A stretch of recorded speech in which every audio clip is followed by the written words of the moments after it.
Welcome back, everyone. This is the Nrgy Speaks Life podcast.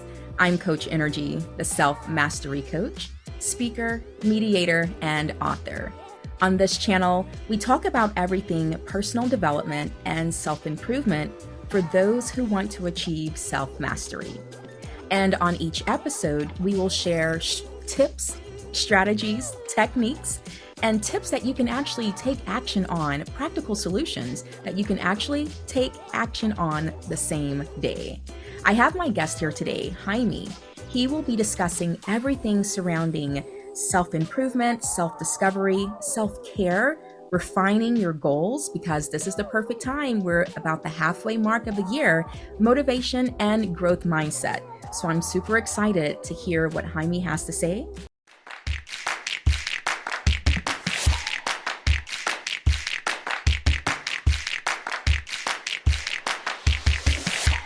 Jaime, thank you so much for joining us. And please introduce yourself to our listeners. Tell us a little bit about you and what's your connection or your experience with those topics that we will be discussing today. Well, thank you, Nrgy, for having me on. I'm super excited to be here. My name is Jaime Raygoza. I have been in the mental health field and social work field for, oh gosh, I don't want to age myself, but about 10 years now.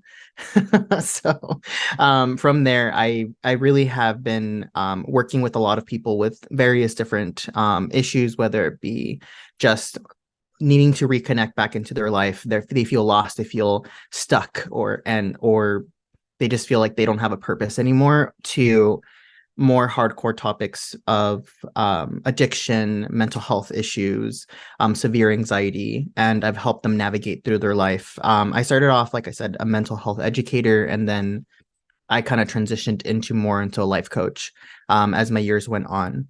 But working with all these different people, it definitely shows that at the end of the day, we're still human beings, and we all have similar issues that we go through, similar experiences, and it's not like a very complicated rocket science. At the end of the day, it's a shared experience that one way or another we can relate to each other, and we can help each other build a better future together. Awesome. Oh my gosh. So yeah, let's pull from all of that experience that you have. So let's start with one of the topics that you have a lot of experience in, which is self-discovery.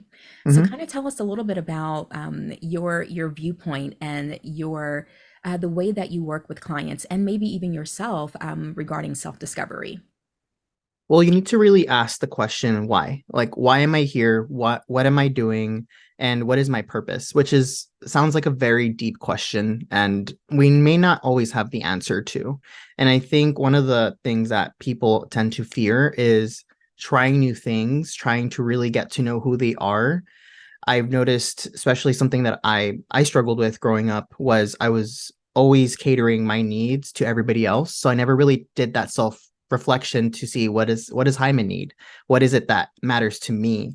And I've seen a lot of people are in similar situations where they maybe grew up in a family where they always had to they were the oldest and they had to provide for the rest of their siblings, or maybe they were first generation immigrants and they had to provide for the whole family, so they really couldn't be selfish and do things for themselves. So I asked them, okay, now that you're an adult and you have adult money and you have your career going on, you're no longer in that place.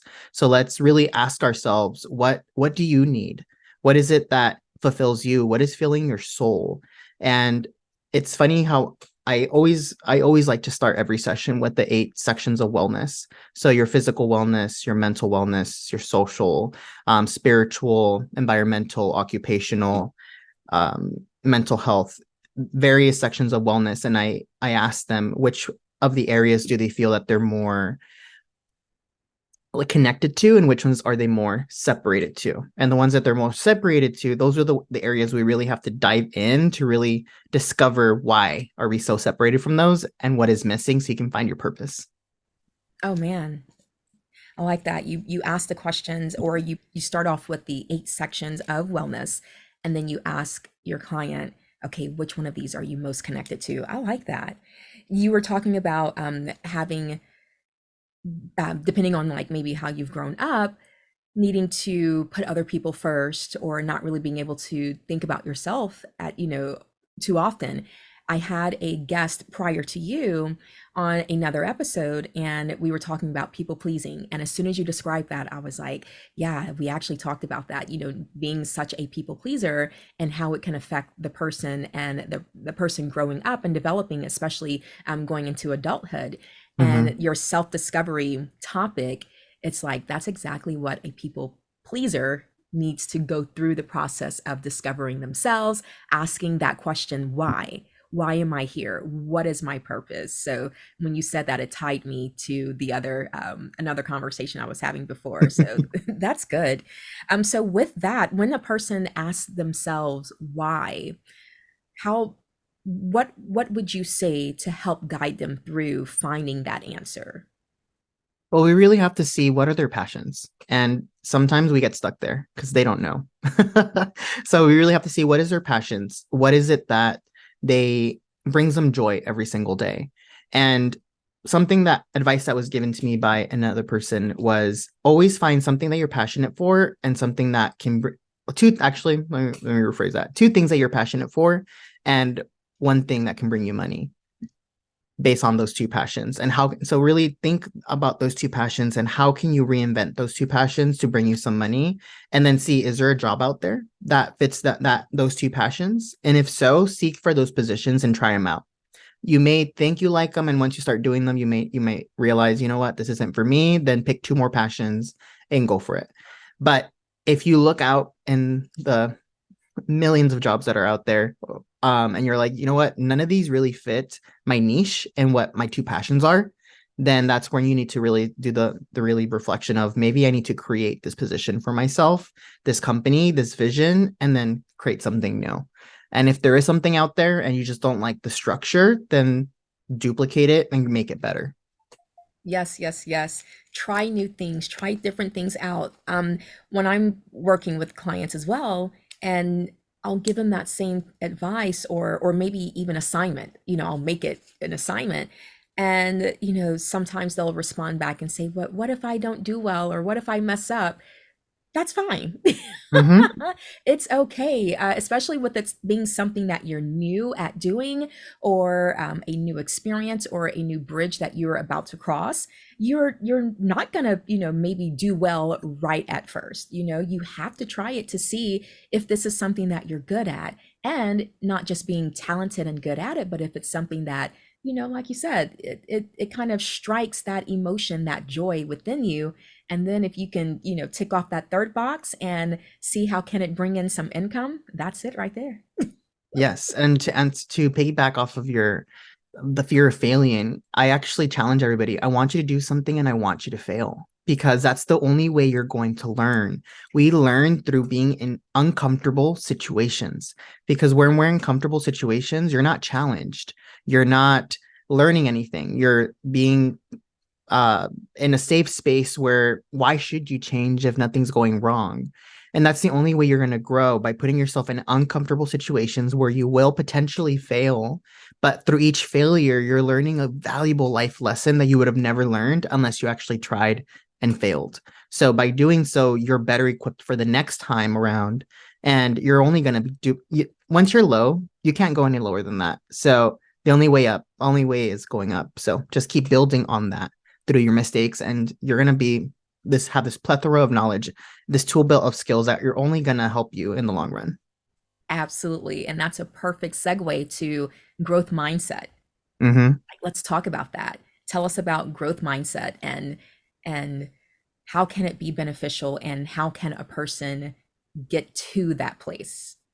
Yeah, so there's like really two main mindsets. It's stagnant mindset and growth mindset. So you either believe that things are going to stay the same forever and nothing's ever going to change. No matter what you do, your destiny is defined already. And this is the way life has control over you, and you have no control over your destiny.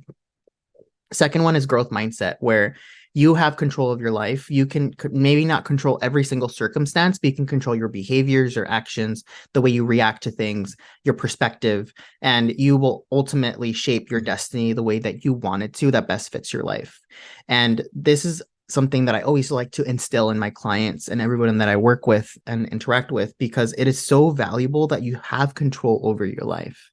And I always ask when people are like, oh, this happened to me, my life sucks right now, X, Y, and Z. And I'm like, okay, let's take a step back. Let's reflect. What out of that was out of your control? And then we talk about it. And then I challenge them. Sometimes they're like, I went to this place, we got in a big argument with this person. And I was like, okay, what was out of your control in that situation? Well, everything was out of my control. And I was like, how did you react? You had control of your reactions, your emotions. You chose to say those words. You chose to react that way. Well, how, if you would have reacted another way, how would that circumstance change? And then they're like, oh, well, I guess I could have done X, Y, and Z. And then you really start really breaking down the fundamentals of how they can be in more control in their life. And one of the misconceptions, or one of the most common errors that I see people, is that they live life without purpose. Like they don't really plan out what, how, like the purpose of what they're doing when they're doing it. So if you're going to a certain social event, ask yourself, what is my purpose of me going there? Is it to socialize? Is it to network? Is it to just be present, to show face? What is my purpose there? Because if you go in blindly to events or social interactions or things of that nature, and you don't have a purpose, then that's when things can go awry. You didn't set an intention for it. So you need to really ask yourself, what is my goal? What is my purpose of going there? And then if you're like, I need to network, I need to expand my business, I need to make improve my brand, my self brand, then now you have goals that you can tangibly work with, and you have intention on who you need to talk to, how you're going to express yourself. And you're going to know that maybe I'm not going to overreact to something that was said because that's not my intention here. That's not my purpose. So you really just have to ask yourself those questions and plan what you're going to do. It seems tedious, but it's going to be super helpful in the long run. Oh, you are speaking to my heart. Yeah, you have pulled out so much information from one of my products that I have published, and it's called What's Your Passcode? Because we Mm, all have our own combination of how to be or become the best version of ourselves. mhm, And so there's in that particular product, it's 7 keys that I share. And the very first one, which goes to what we were just talking about, is self awareness. Because mhm, when you were asking that client, okay, well, what happened in that conversation or that situation? And okay, what could you have controlled? And then, you kind of let them know, well, you could have controlled your reaction, your responses. And, having them just kind of pause and think about that. For me, in my coaching product, it's called that's the first step, self-awareness. Because without self-awareness, people aren't, they don't know what is the issue. They don't know what they can actually work on. But then the very second step is self-control. mhm, And you spoke to that as well, because we absolutely, oh, that's one of the things that I push and push and push. And I'm very passionate about helping other people truly understand is that they have control over mhm, their life. And I think there's a saying, I don't know who to give credit to, but there's a saying out there that life doesn't just happen to me, life happens for me. mhm, Because we are going to find ourselves against certain obstacles or certain things that just may happen, but we don't have to look at it as, oh, great, this is just another reason of why life sucks. No, we can say, okay, let me look at this situation and let me find a positive in this situation. What can I get from this? What can I learn from this? How can I grow from this situation? And then mhm, you were also talking about being intentional. Intentional was my word for last year, 2022. And being intentional is also something that is key, not just going to any situation, any event, whether it be with family or a professional event, without having some sort of intention or an idea or something that you want to get from it. Don't just go randomly or haphazardly. Go there with saying, okay, I'm going to go there to do XYZ. Or when I go there, I want to leave having received XYZ. mhm. And that's where it makes everything that you do worthwhile. and it Yeah. makes everything you do have meaning behind it. And that's just a part of the process of being in control of your life. Ah, I love it. So let's talk about, with the growth mindset, where does motivation fit in here? So a lot of people think that motivation, I'm going to do something and I'm going to get motivated to do that. But motivation comes from self-discipline. You have to really, it has to come within. By doing something, motivation will come after. It doesn't come before starting the action. It comes after starting the action. You have to think about the old cars where you really have to wind them up and back in the days, and then you got in the car and then you kind of went through. That's the way motivation works. So you're winding up the action, and then once you get it going, then you get motivated and you're going through the road. And the way a good example of this is, let's say you need to write a paper for school, or you need to do a report for work, and you're feeling, I'm not motivated to do this. You have to ask yourself two questions. What's going to happen if I do this? What are the consequences, positive or negative? And what's going to happen if I don't do this, positive or negative? And then outweigh the pros and cons. And from there, see, okay, which one do I align myself more with? And which one is going to be worse for me if I don't do it? And once you see that, that usually says, okay, I don't want to get in trouble. I'm going to fail to launch my product. I'm going to fail to do this. If I don't start today, then why not do it? And that seems easier said than done. So, a second thing that I pair things with my clients is saying, do the 5-minute method. Set a timer on your phone for 5 minutes. Sounds very silly, but I even do it for myself and it works every single time. And tell yourself, all I'm doing today is 5 minutes. Tomorrow, I'll do another 5 minutes, or in an hour, I'll do another 5 minutes. But all I'm going to do is sit down, set the timer, even if it's just writing your name on the article, just pulling up everything, setting it up. But you'll see yourself that once you start the action and the timer's running, most of the time, I want to say at least over 60% of the time, you're going to snooze that alarm and continue working on it because you have started the problem, the thing, whatever it is that you've been procrastinating. A lot of the fear in what people do is the fear of failure, the fear of having that product or whatever the task that they're doing not be up to their par, trying to reach perfection. So they skew from even starting it because they're afraid of like feeding into those insecurities. So if you start it, you'll notice that you give those thoughts, those ants, those automatic negative thoughts in your head less power. And you actually start doing it. You're like, wow, this is not too bad. This is not as hard as I thought it was going to be. This is actually pretty easy. And you just keep going and going. And you slowly get motivated more and more and more because you're accomplishing more. You finished more and you're like, wow, I'm halfway done. And now you have all these like oozes of motivation and all these like, good feelings in yourself, and you finally finish. So you really just have to start it. Yes, yes, yes. You're speaking to the productivity side of my brain right now. When you were talking about the creating or using tools like a timer, like that's one of the things that I'm huge on. Use tools to your advantage. We have smartphones with timers, we have watches with timers.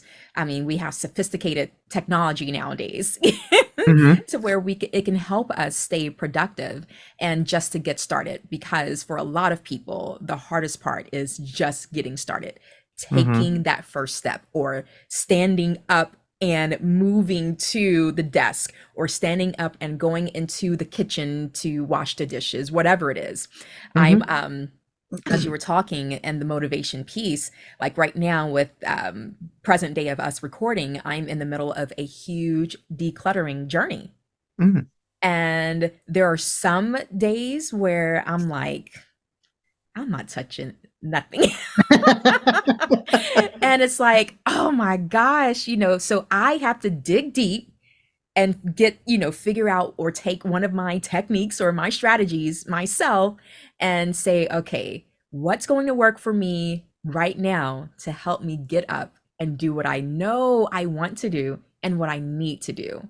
And Mhm. so it literally would be, okay, Let me set a 30-minute timer. For the next 30 minutes, I'm not thinking about anything. I'm not going to feel bad for sitting down and propping my feet up, or, maybe watching this podcast or this YouTube channel, or listening to this podcast, or, whatever the case may be. I'm not going to feel bad for the next 30 minutes. But in exchange, then after 30 minutes, I need to do 15 minutes worth of Hmm. whatever. And so I'll make a deal with myself. I'll give myself a reward, and for doing the work of whatever it is. And so the once I get started, just like you said, a lot of times you'll start hitting that snooze, because once I get started, I'm like, I've got this momentum now, let's go. Hmm. That's all I Yep. needed, was to get started, and then the momentum starts to build and increase. And it's like, before I know it, I'm like 2 hours in, I've got a whole section cleared out, and I am like, that's the best feeling. And knowing the feeling on the other side of completing a task, or completing an assignment, it's such a wonderful feeling. That's something that I also like to remind people of, is hold on and remember the feeling of accomplishment, because that's something that you can look forward to in those moments where it's a little bit tougher to get started, when it's a little bit tougher to get going. Just know what that feeling is on the other side, and want that feeling again, as a, Hmm. just have that as like your, have, as like another motivation, or thing that you can work towards. Kind of like with working out, a lot of people know that starting the workout, or getting up, putting on your workout clothes, getting outside, going to the park, or going to the gym, that's the hardest part. But when you're done doing whatever you're doing, even if it's just, walking, when you're done, you always feel so much better. Yes. And so holding on to that feeling, and having it as a reminder for the next day or the next time, that can also help as well. So Yes. yeah, that's my little 2 cents. And I do want to add something. You said something very powerful, that you schedule your breaks, which is something that a lot of people do not do. And I just want to say something that it took me a long time to learn. If you do not schedule your breaks and you just procrastinate and not do something, you're not really relaxing. While you're there scrolling through your phone, in the back of your head, you're like guilt tripping yourself, you're self punishing yourself, and you're not truly in the moment relaxing, because you have those thoughts in the back of your head. So you really need to set days, or if not, if you don't have the privilege of days, and a few hours out of the day where this is Jaime time, this is energy time, this is the time that we are going to just do absolutely nothing, whatever's going to fuel my soul, whatever's going to help me just be in the moment, leave everything, all of my stressors out, and just do it, whether it be going out for a walk, playing with your dog or cat, playing a video game, reading that book that you've been procrastinating, like the pleasure book, not like the self-learn, or whatever you need to do for your business, but whatever it may be that's going to bring you joy, do that without any guilt, and allow yourself, like you said, set a little timer, just an hour of doing whatever. We plan everything else in our life, so why don't we plan our breaks? Why don't we plan our joy? If I always say, if it's not on the calendar, it's not going to happen. And we procrastinate that part of our life, which causes more and more burnout and less motivation and less ambition in what we're doing. So plan those breaks, because you deserve it. You can't go in your car miles and miles forever. You need to stop, give it an oil change, do whatever. I'm not a mechanic, but do all of those things that they do to make sure everything's working well. And then you go off on your journey again. Your body works the same way. Treat it as your vessel, treat it with passion and love, because you only have one body and you can only push it so far before it breaks down. Yes, yes, yes, yes.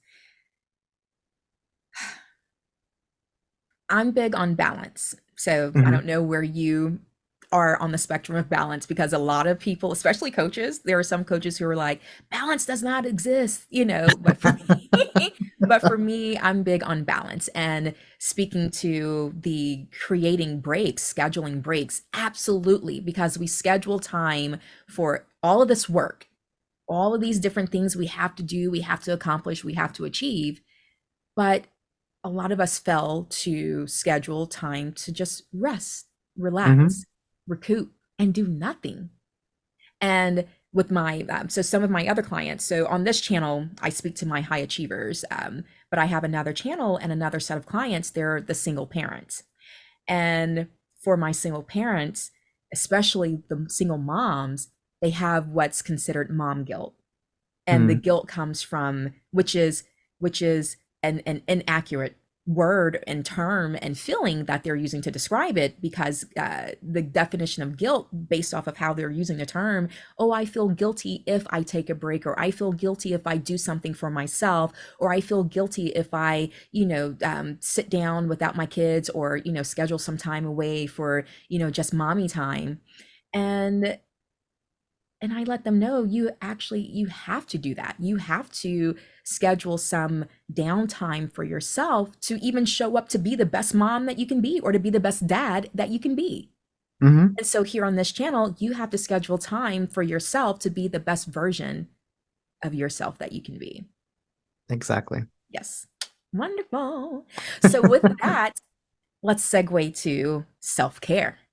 So, Hmm. talk to us about self care, and just kind of let us know if there are similar things that both men and women can do, not simultaneously, but things that can fit both whatever a man would do versus a woman would do. And I'm asking that question. I'm not asking it right, I can tell, because it's so much information and resources out here for women. Light Hmm. candles and do mask and go to the spa. But there are a lot of guys that are out here who don't know what self-care looks like for a guy. So speak to that if you can, along with whatever other information you want to share regarding self-care. Yeah. So when people think of self-care, and if we're looking at gender norms, women do tend to go, like you said, spa, do my nails, your hair, something that relaxes your body, while men are more into exercising, more into physical activity, releasing the stress, the anger, everything that they have inside through just moving your body. And those are really good ways of both self-caring, and both women can go into exercise and men can do, get a pedicure and stuff, and that'll be fine. However, when it comes to gender neutral activities, something I like to do is just being in the present by either meditating, doing yoga, doing mindfulness exercises, simple as breathing exercises that really helps you just be there and taking care of your body. All of that is good to yourself. Feeding your body well, feeding good food, all of that is forms of self-care. The best way that I like to tell people is, if you're going to do an activity, ask yourself, would I make my friend do that activity? And like, think of your best friend, whoever you value the most in your life. Would I force them to do that activity? Do you think that they're going to really enjoy that? And if you say no, are you really going to enjoy that activity, or are you doing it because you feel like you're forcing yourself to? So if you wouldn't force somebody else to do it, and if you know that it's not going to be pleasurable, then why are you forcing yourself to do something? So if you're not really enjoying going to get your pedicures, or you don't like that, then why are you forcing yourself just because people are telling you that's what you have to do? So really find what relaxes you in life. Think of the moments where you feel like, just close your eyes and think, when have I felt most relaxed? Was it when I traveled? Was it when I just sat and watched TV and did absolutely nothing? Was it when I go on walks? And a lot of this, you're going to have to try new things. And like I said, try it, not like it, and then find out what is it that you like, what is it that relaxes you and brings you more self-centered towards you. One thing that I try to like encourage everybody to do is to do a weird walk. So leave your phone at home, go out into the public for 10 minutes, just take a watch or something to keep track. If you have to take your phone, put it on airplane mode and set a timer, and just go for 10 minutes. And your goal is to find something weird in the setting that does not belong there. So walk around the building. Do you see graffiti? Do you see a bird? Do you see a snail? Something that does not necessarily always there, that is out of place. And you'll be surprised what you've seen. I live close to the beach, and it's rare when I see like frogs. It's not something that you see by the beach, but every now and then I'll see like a random frog just like in the grass. And I was like, how the heck did you get here?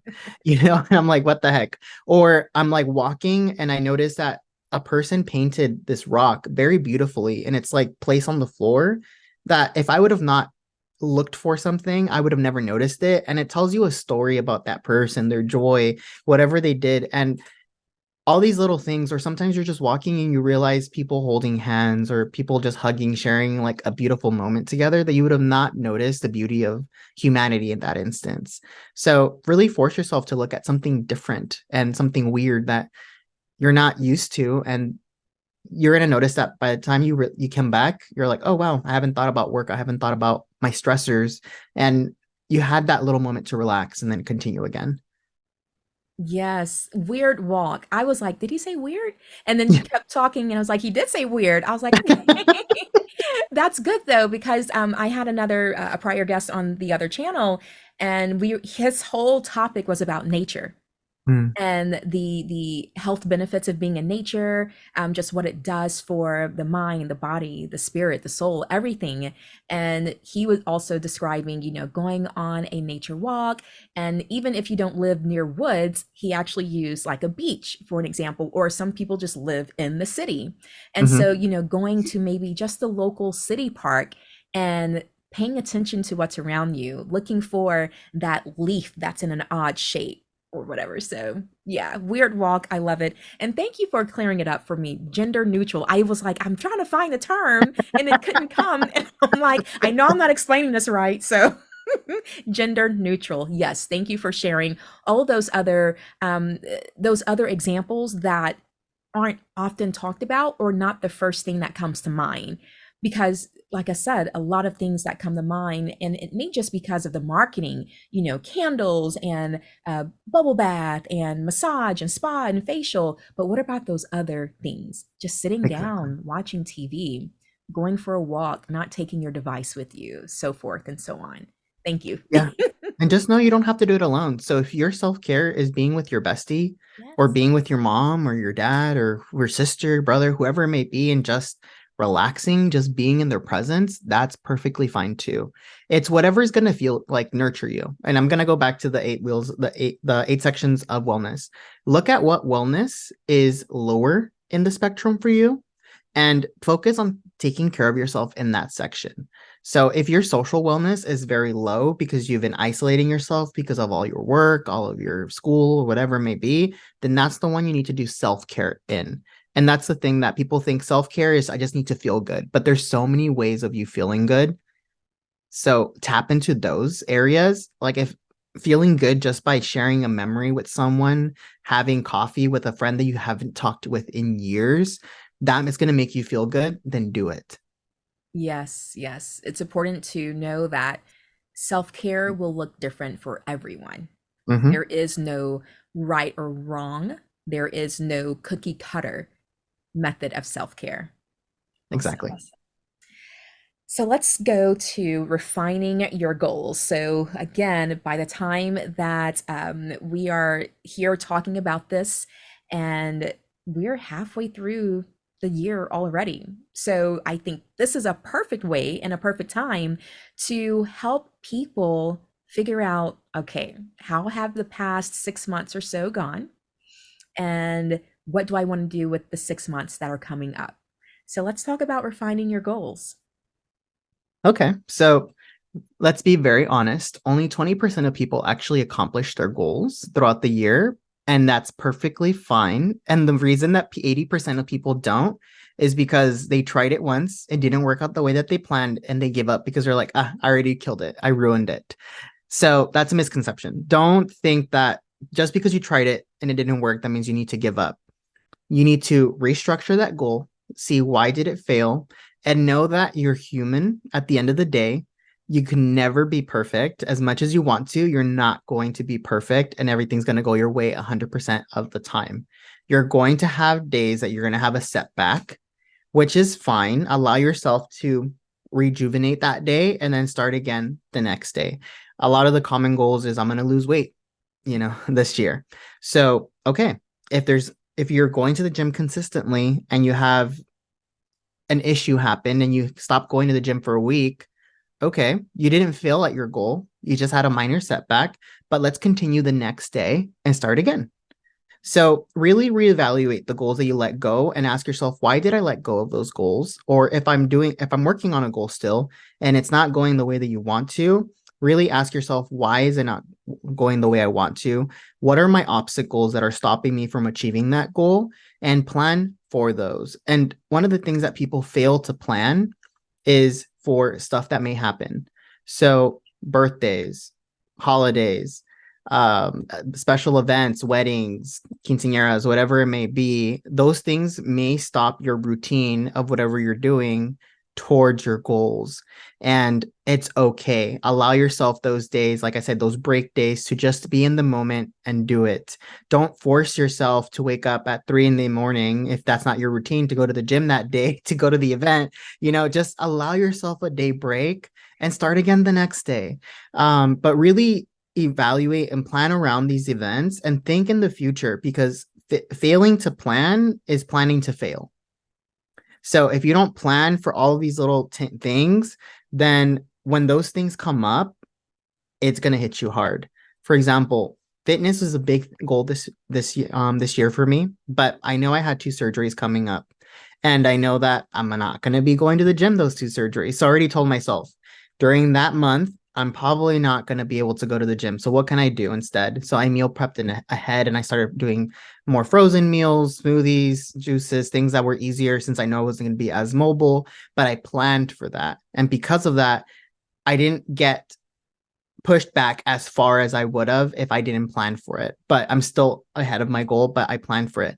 If you know that your goal is budgeting or finances, then think about all of the expenses that are going to come up, your oil changes, your birthdays, your you know, office parties, whatever it may be, that are going to maybe take a little hit on your wallet, and plan for those and start budgeting ahead as much as you can, even if it's like $5, $10, just to in those pockets, so that when it does come up, you're more well equipped for those things and it doesn't catch you by surprise. Because that's the thing. We don't like to be surprised. And when things happen, it ruins our mood. We're like, damn, all of this is happening. It ruined everything. Why even continue? This always happens. And we overgeneralize and we over exaggerate because we're human beings and we like drama. It is what it is. But it's really not that serious. Just start again the next day. Like feel what you need to feel to that moment, but start again the next day. Yes. You I laughed when you were saying, if you know that waking up at 3 o'clock in the morning and going to the gym is not for you, then don't do it. And I'm like, that's Yes. that is not me. I am not a morning person. Do not wake me up early at all. Yes, you need to know your body. The thing is, you need to know yourself, and don't set yourself up for failure. If you're not I'm not a morning person at all. So I already know. I've tried it several times, several years. I cannot wake up past 7, like before 7. It's just not my thing. And if I do, I am not going to be a happy camper. I am going to be the worst person you're going to interact with because I'm going to be in such a bad mood. So I told myself, why am I going to put myself through that misery? Let me replan my day. And if I need to go to the gym, I'll just do it in the afternoon after work. And then I feel a lot better. I feel like, I'll sleep earlier and everything's going to be okay. I'm a night owl. But work with what your body is. We are individual creatures. Just because something works for somebody else doesn't mean it's going to work for you. Yes. Oh my goodness, absolutely. I structure my workday, I structure my calendar appointment of being available based off of when I know, because I like to call it like we all have our prime time. And that's basically where there's a certain block of time or block of hours in the day where you are at your max, like you are at your peak, and this is where you perform to the highest level. And so with me being aware, self-awareness, me being aware of myself, my body, and when I know typically need to take a break, when I know I typically slow down, when I know that my thoughts aren't coming as fast as they usually do, maybe at a certain or a different part of the day, I've paid attention to that and I said, okay, let me use this to my advantage and schedule those high task appointments or high task items during those blocks where I am, let's go. I'm ready. And then let me start winding down with the slower task or the smaller items when I know I'm outside of that block of time. So yes, absolutely, learning yourself, learning what part of the day works for you, what part of the day you just really feel like you're in the zone. That is so important as well. So let's segue into our next, because you were talking about, if you're awake or someone wakes you up before 7 o'clock, then you're not going to be a happy camper. Let's go ahead and segue into the fun segment. Okay, so All this right. next segment is where I will ask you up to 3 questions, and they're totally fun. They're out of the box. It has nothing to do with the topics that we've been talking about today, because we want to just kind of get to know you a little bit more outside of self discovery, motivation, things like that. So, my All right. first question for you is, what is your biggest pet peeve, if we haven't heard it already? So one a fun fact a lot of people don't know, and sometimes I talk about it, but I have ADHD. So I have little triggers that sometimes just doesn't make my brain feel nice. So for me, it's loud noises when it comes to if I'm talking and I hear something happening in the background and it's like, I don't know, like a lot of chatter or like construction, I will not be able to focus and it just irritates the bejeebies out of me. Or if we're talking and like we're eating something that requires a lot of slurping, a lot of like chewing, a lot of noises, I will not be able to be engaged in that conversation. I'm just going to be concentrated in the noise and I'm going to be like, let's just eat silently when we're done eating, then we'll talk. It's a really weird thing about me, but I'm like, it just overstimulates my mind. I'm laughing not at you, but at the fact when you were describing, if you're doing something that requires a lot of noises, and if it's involving eating or drinking something, I could hear it now. Like that irks me too. Oh my gosh, that irks me too. So it's like, yeah, okay. How about you go over there? I'm gonna go over here. Let's finish, and then we'll come Yes, back. exactly, exactly. That is hilarious. I like that. Okay, so question number 2 is, what would be your theme song? So if it's you're coming into a birthday party or maybe an event, you're going on stage to speak, whatever it is, what is your theme song? I really like I'm Alive by Sia. It's just a really nice like I'm here. It's a really good song. Or even I Lived by what is it? It's not Coldplay. I don't it's just a song. Now it's gonna bug me. I don't remember. But it's both about being to persevere, going through your struggles and just but I'm still here no matter what it is. I may have broken bones, I may have whatever, but I'm still here the next day. So I think that's like I've gone through whatever I've gone through, but I'm still here smiling and being the best version of myself. Oh, I like it. I like it. Now you're gonna make me pull up those songs. I think I know the one I'm Alive, but the second one I'll need to look it up and see what it is. I I think it's One Republic. Okay. Yeah. Awesome. All right, let me get another question in here. So, what is your favorite item that you have bought so far this year? I'm actually looking at it. It's it's this dinosaur. It's a T-Rex that opens up its mouth and I put my candy in there. It's just my favorite thing ever, just to look at it. And well, it has my candy, so I've grown attached to it because I always just grab my jelly beans or my M&Ms, whatever I fill it up at the time. So it's just I've always loved dinosaurs. I was a fan of Jurassic Park when I was a kid, even before Jurassic Park. I don't know. Oh, this is really aging me. The Land Before Time, and that was my jam back in the day with Littlefoot. So obsessed with dinosaurs. So it's kind of like a little nostalgic piece to kind of bring back my inner child of like loving dinosaurs and just seeing it there. Oh my gosh, that is awesome. Have you seen the new Jurassic World? Yes, Yes, loved it. isn't it good? I was obsessed. Same here. I think I've seen it like 5 times already. Nice. Oh my gosh, they did such a good job on that.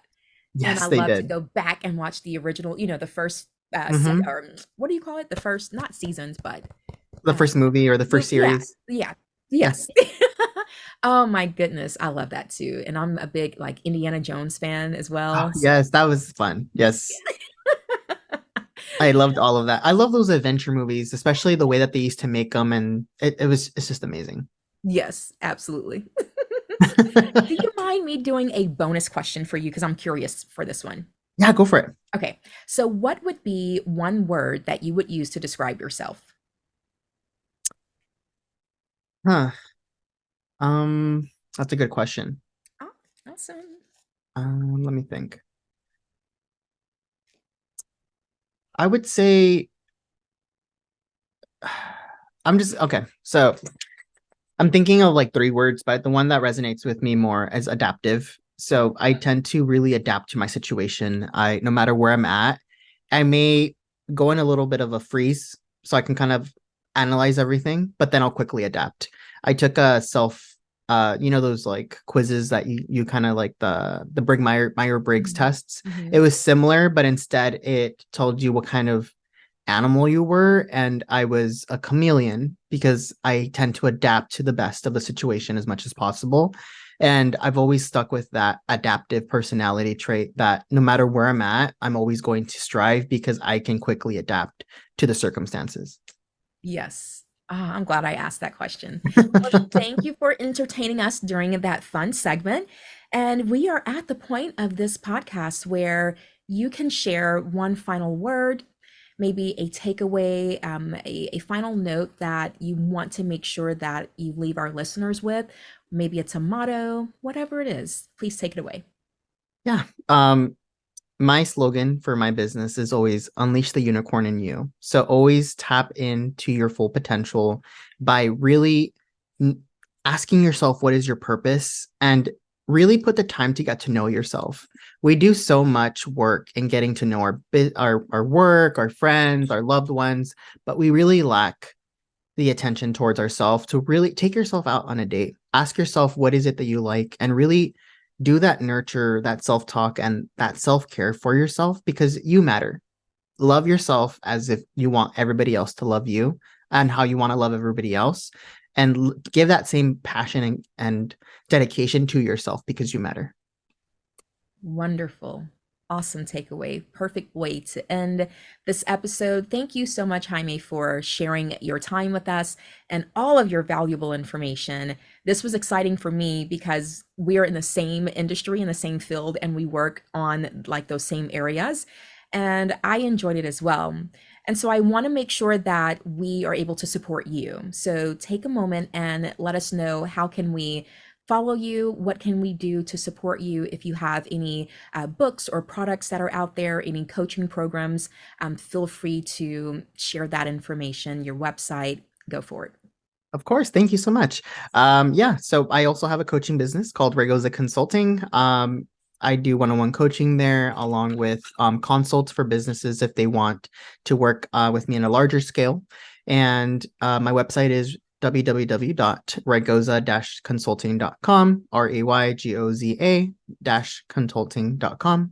I also host a podcast called Finding the Unicorn in You, where I interview a lot of different people and talk about the struggles that they've gone through, the barriers in their life, and how they overcame those barriers to be the person that they are today and how they reach success and happiness.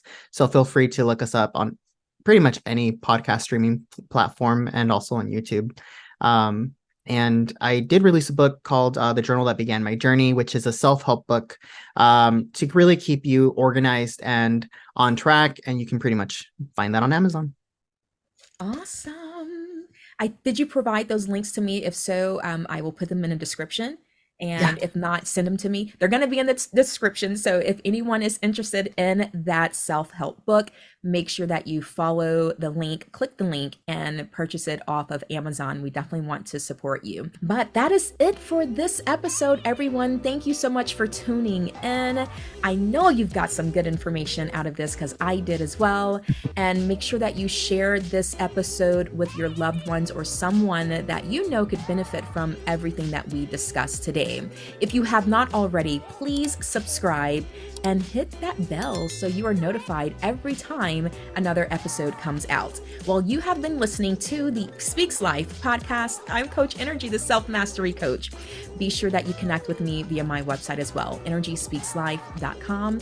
And until next time, always remember that when you master your mind, when you master your emotions, and when you master your assignment, you can live your purpose and live on purpose.